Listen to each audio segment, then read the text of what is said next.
रायगड जिल्ह्यातील महाड तालुक्यातून शेतकऱ्यांवर ओढवलेल्या एका मोठ्या संकटाची धक्कादायक माहिती समोर येत आहे। कुंभे शिवथर आणि आंबे शिवथर परिसरात योग्य नियोजनाशिवाय बांधण्यात आलेले बंधारे आता थेट शेतकऱ्यांच्या जीवावर उठले आहेत। स्थानिक नदी आणि ओढ्यांवर गरज नसताना हे बंधारे उभारण्यात आल्याचा गंभीर आरोप ग्रामस्थांनी केलाय।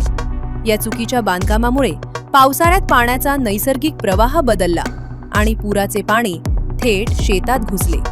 वर्षभर रक्ताचे पाणी करून उभी केलेली भात शेती काही दिवसातच डोळ्यांदेखत उद्ध्वस्त झालीये।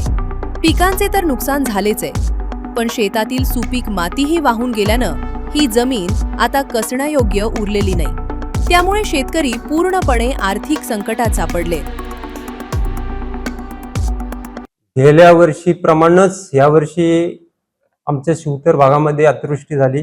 गेल्या वर्षी पावसाचं प्रमाण कमी होतं, परंतु 18 आणि 19 तारखेला जो पूर झाला त्या पुरामध्ये माझी एकट्याची नुकसान म्हणजे आमच्या कुंभे शिवथर गावातल्या 7-8 शेतकऱ्यांची नुकसान झाली होती। आम्ही संबंधित बंधाऱ्याच्या अधिकाऱ्याला पत्र व्यवहार करून त्यांनी त्याची काही दखल घेतली नाही। तो बंधारा लिकेज त्यांनी दुरुस्ती आम्ही करून देऊ, आम्ही काम करून देऊ, आम्ही आमच्या शेजारचे पडवळ दादा यांनी पण पत्र व्यवहार केला नाही असं काही नाही। आंबे शिवथर आणि कुंभे शिवथर यांनी दोघांनी गेल्या वर्षी आम्ही पत्र व्यवहार केला आणि ह्या वर्षी आता 7 तारखेला आणि 8 तारखेला जर पूरहानी झाली त्याचा जबरदस्त फटका आंबे शिवथर आणि कुंभे शिवथर गावातल्या शेतकऱ्यांना बसला। शेती लगतच्या असणारी शेती, पाण्याच्या काही योजना होत्या, पाण्याच्या शेतीला लागणाऱ्या योजना होत्या त्या नाबूद झाल्यात। मोटर अडकलेत, ह्याच्यामध्ये वाहून गेलेत। सोलर दिवेची काही सोलरच्या प्लेटी आहेत त्या मोडतोड झालेत। आता आंबे शिवथरला शेतीवरच काही गटाच्या शेतकरी पीक घेतात त्यांची पण सोलर असं वाहून गेलेत। आता माझं पण वाकलेत, मोडलेत, पण आता ते सोलर बादच झालेत। कारण मी बघितलं मध्ये 4 दिवस पावसाचं प्रमाण कमी झालं होतं, ऊन पडत होतं, परंतु ते सोलर ते प्लेटी चालू होऊ शकत नाहीत। आणि ह्या पुराने आम्हाला म्हणजे पुराच्या पाण्याने तडाखा बसून आम्ही शासनाकडे गेल्या वर्षी आणि ह्या वर्षी पण कळवलंय, परंतु हा बंधारा आम्ही ज्या वेळेला विचारलं तुम्ही कुणी मागणी केली, कुणी त्याच्यासाठी कुणी पत्र व्यवहार केला याची आम्हाला हे द्या, आम्हाला उडवाउडीची उत्तरं द्यायला लागले। आम्हाला सांगितलं तुमच्या ग्रामपंचायतीत नाही, आम्हाला वरच्या लेवलवरती हे पत्र व्यवहार झालेले आहेत। वरच्या लेवलवर जर का शेतकऱ्यांना ते नको असताना कसं काय दिले? मी 3 वेळा त्या बंधाऱ्यासाठी जिथं माझ्या शेतीला अडचण होणार होती म्हणून मी त्या ठेकेदाराची दगड घालून मी त्याला दगड घातली होती आणि तिथनं ते सुरुंगाची मशीन तिथनं हलवली होती। नाबुस्त मला म्हणले तुझ्या शेताकडच्या इकडे नाही, आम्ही वरती घेतो। आता माझं एकट्याचं काही ते काय हे ऐकायला मागणार। मी पत्रव्यवहार केला, परंतु नाही, तुमच्या शेतीला काय हे झालं तर आम्ही त्याला जबाबदार आहे। आणि आता तोंडी बोलून त्यांनी हात वर केलेले आहेत। संबंधित मध्ये आपले पत्रकार बंधू गेले होते, त्यांनी वस्तुस्थिती बघितली। मी स्वतः माझ्या खर्चानं सडेवरती एक ह्याची भिंत रचली, दोन्ही साईडला होल ड्रिलिंग होल पाडून सुरुंगाच्या ह्याच्यानं साह्यानं आणि तिथं 20 mm चे बार उभे करून त्याला सळईच्या मार्फत विणून त्याच्यामध्ये दगड टाकून ती भिंत घातली। तात्पुरती त्या भिंतीच्या आधारे माझी थोडी नुकसानवाशी कमी झाली, नाही तर परत ती नदी माझ्या शेतातून माझ्या वाड्यातून घर आहेत त्या बाजूला नदीने भरपूर हानी केली असती। आणि संबंधित त्या शेतीच्या कडेला गाळ नदीचा टाकला आहे। मेन म्हणजे तो गाळ आता आम्हाला तो त्रासिक चाललेला आहे खास म्हणजे, आणि त्याच्यामुळे ते पाणी तुंब धरून बसतंय। जो वाहणारा नदी जी जाणारी सहज जाणारी नदी ती इकडे तिकडे आणि ते बंधाऱ्याचं अडवलेलं पाणी त्याच्यामुळे ते आमच्या कुंभे शिवथरच्या गावाच्या परिसरात घुसले होते। एक कसबे शिवथरच्या साईडलाही शेतीमध्ये असं की शेती नाबूस्त झाली। आता त्या शेतकऱ्याची कमीत कमी नाहीतरी 2-2.5 एकर जमीन पूर्ण लावायला नाही राहिली आणि इकडे बऱ्याच जणांची नुकसान सांगणे एवढे आपल्याला मी सांगू शकत नाही। एवढा आता पंचनामे पण झालेले आहेत, तरी शासनाने याची दखलच घ्यावी। 5-6 जुलैला जी मोठी अतिवृष्टी झाली आणि त्याच्यामध्ये अतोनात असं अतिवृष्टी झाली, म्हणजे अतोनात असं शेतकऱ्यांचं मोठं नुकसान झालं. जवळजवळ 13-14 शेतकरी त्याच्यामध्ये सामील झाले. काही म्हणजे साधारणतः 2-2, 3-3 खंडी भात होणार तिथं आता काही राहिलं नाही शिल्लक. पडवळ असो, आमच्या बोधवाडीतले जाधव कंपनी आहेत, नंतर सुरेश मालुसरे, तानाजी मालुसरे, आमचे भाऊ साळुंके, पुन्हा एक माझा नंबर सायदेवाडचे तिथे जवळजवळ 8-9 एकरचा नंबर, तिथे आपण आता जाऊ शकत नाही ना, फोटो काढू शकत ना, जाऊ शकत तिथं.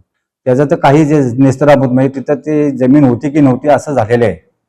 अशा पद्धतीचे नुकसान. आणि त्याच्यामध्ये अरविंद मालुसरेने ज्या ह्या शेतकऱ्यांसाठी आमच्यासाठी जे मोठं प्रयत्न केला, अगदी प्रत्येक ऑफिसमध्ये जाऊन, मग ते माणगावमध्ये गेले, त्यांच्याकडे जाऊन कशामुळे नुकसान झालं, काय कारण झालं, त्या 2 बंधाऱ्यांचे तिथं त्याने मुद्दा जो उपस्थित केला तो मुद्दा सत्य आहे.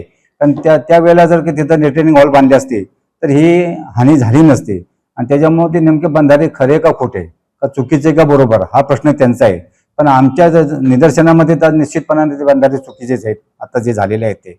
पण त्याचे बंधारे चांगले आहेत, लोकांची सोय झाली असते. पण तिथं जर संरक्षक भिंत झाली असती तर हा प्रश्न उद्भवला नसता, काही झाला नसता. निसर्गाची हानी झाली असते पण एवढी नसती झाली. निसर्ग आहे, निसर्गाला कोण थांबवू शकत नाही. तर आम्ही संबंधित सर्व अधिकाऱ्यांना पत्र दिलेलं. आमची एक विनंती आहे की आम्हाला योग्य ती भरपाई मिळावी आणि आमच्या त्या नदीला संरक्षक भिंत मिळावी, जेणेकरून पुढे जी हानी होणार आहे, ते नुकसान होणार ते होऊ नये, एवढीच आमची शासनाला संबंधित खात्याला ती विनंती आहे. परिषद घेण्याचं प्रमुख कारण म्हणजे 5 आणि 6 जुलैला जो पूर झाला त्यामध्ये आता सांगितलं आमच्या बऱ्याचशा शेतकऱ्यांनी की किती हानी झाली, काय झाली. याचा पाठपुरावा करत असताना मला जी माहिती मिळाली की पाटबंधारे विभाग, जलसंधारण विभाग जो आहे माणगावला, त्यांच्याकडून मी पोहोचलो. फोन झाले माझे, अनेक पत्रव्यवहार झाले.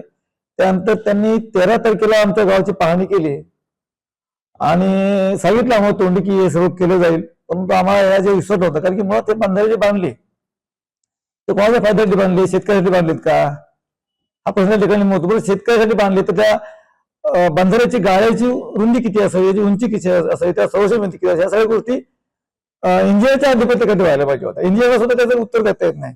आणि म्हणून आमचं आजच्या दिवशी उपोषण होतं माणगावला. आपल्या सर्व पत्रकार मंडळांनी त्याची कल्पना दिलेली की आजचं उपोषण होतं. परंतु काल त्याने मला 5:22 पत्रव्यवहार केला की साहेब तुमचं आम्ही उपोषण तुम्ही करायला होतात, परंतु आम्ही तुमच्या सगळ्या मागण्या मान्य करत आहोत आणि त्या भविष्यात होतील, म्हणून तुम्ही उपोषण थांबवावं. त्यांच्या शब्दाला आम्ही होकार दिला आणि थांबलो.